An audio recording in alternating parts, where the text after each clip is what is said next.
If all this were not enough, in that new interview with the New York Times, the president also comes to the very strong defense of Bill O'Reilly of Fox News, who has now, according to a long story over the weekend in the New York Times, settled several sexual harassment lawsuits for many millions of dollars. Let me read a sentence from what the president said.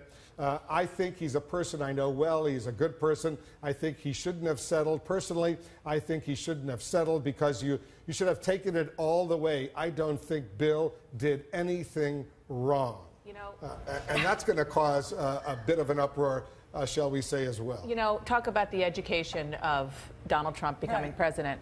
Don't talk about Bill O'Reilly and a sexual harassment suit or suits when you know nothing about the context and the content of what those suits are.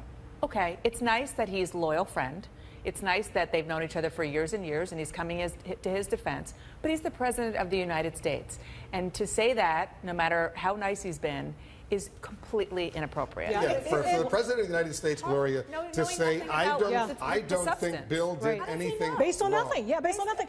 And this is after the White House made a big showing of Women's History Month and how welcoming it was to women, and talking about Ivanka Trump and empowering women and economic empowering of women. And for him to come out and essentially say there's no there in terms of these women, it's troubling, and he should have said no comment. I mean, I do think there is background here. He himself, Donald Trump, I mean, we all remember the Access Hollywood tape and the things he was saying on that tape, and some of the accusations leveled at him. So he probably should have just passed on this question. He was also loyal to Roger Ailes and giving Roger Ailes advice privately during the campaign. There's a sort of boys will be the former bullied. leader of Fox News who was removed.